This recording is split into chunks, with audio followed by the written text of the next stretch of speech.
Hello people and welcome to the channel. Today I'm going to be looking at a little add-on for my Mac Mini M4, and this is a Minisopuru little extending port box to go underneath it, a little stand I've put underneath where I can put in an additional drive for storage, and it's got a variety of ports which I'll take you around in a little bit. In the box comes the device itself, which is really nicely designed. It's well made, it's made out of an alloy, and it's got a little piece taken out of the back of the box there so you can easily get to the power switch, which was a very popular topic to be talking about when the M4 Mini first launched. Seems to have quietened down a bit now. I think people just got used to that idea. But for those that found it a bit awkward that you had to lift it up for the occasions that you'd switch the thing on, then now you've got a piece out on this box which sits nicely on top of here and you can easily get to it. So problem number one solved. The device itself is really compact and kind of fits the whole form factor of this M4 Mini and the M4 Mini Pro, which is the one that I've got. So in the box you've got this, you've also got a little instruction booklet and a short USB-C cable for plugging in the back of this and into the back of your M4 Mini, and rather nicely a little heatsink, some screws and a screwdriver. Well, that's what came in mine anyway. So for installing your drive, this drive didn't come in there, this NVMe drive, but we're going to go through installing one of those in a minute. Really simple and nice and quick. Mac just recognises it. So let's have a quick look around the device. So as I say, there's the little piece out of it which makes for a smile, and on the back of it we've got the USB-C port, if you can just see it there. I don't know if the focus grabs it, but that's where you'll put your cable that goes then on into the back of your Mac Mini. You've got an HDMI output port there, so you can support a second screen that if you haven't got another HDMI cable or adapter, and so that's rather nice. There's also a headphone and microphone socket on the back, there, nice and small, and a USB-C 2 port on the back, and then nothing on either side. But round to the front, you've got another USB-C port, a USB-A port, and two in fact there, and these are version 2. So these are ideal for things like mice, keyboards, if you've got to plug something in like that. It's just handy to have those extra ports when we're missing. We've only got USB-C on the M4 Mini, so it's nice just to have some full-size ports on there. And then we've got a couple of slots there for SD cards, so you can read your drives. On a previous video, which I'll link to up here somewhere, or up here, I'm not sure which side it'll be, but I went over a few little adapter ideas to get around the fact that one, on the M4 Mini, you don't have an SD card reader, and also not having these original USB-A ports on them. So this solves all of those little problems. So well, actually I'll tell you what to do, because on the underside, that's where your NVMe drive goes. So let's install an NVMe drive in this, and then we'll plug it in and go through it.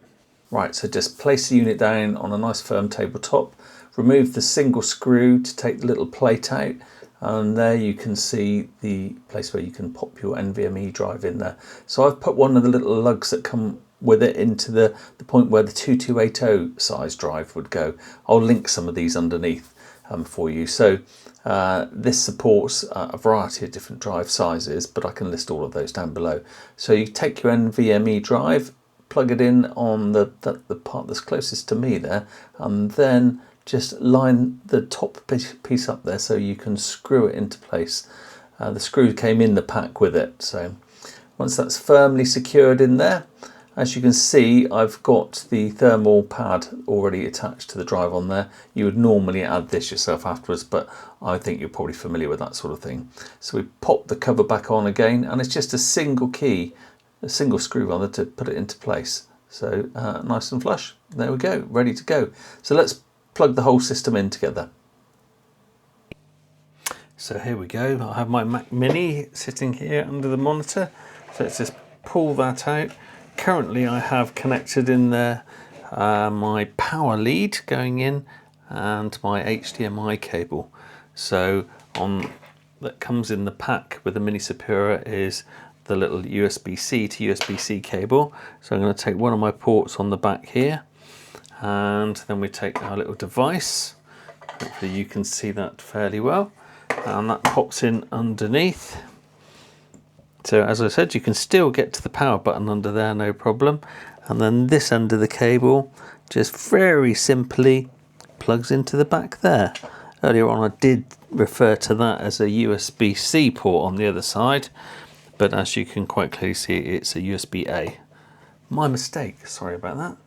So here we go, I can now turn that back round, pop my lovely little computer, my little M4 Pro back in under there, and I can easily get to the power button there to switch it on and bring the little thing to life. Very straightforward.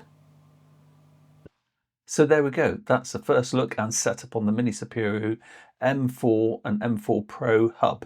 So it's a neat little device. I've got to say I'm really pleased with it. As far as the stand goes, it's a great little way to be able to easily access that, that button underneath. So that certainly, that's the end of that one, no more on that one. And it gives us some nice USB-A ports instead of just the USB-C that you get on the M4 Mac Mini.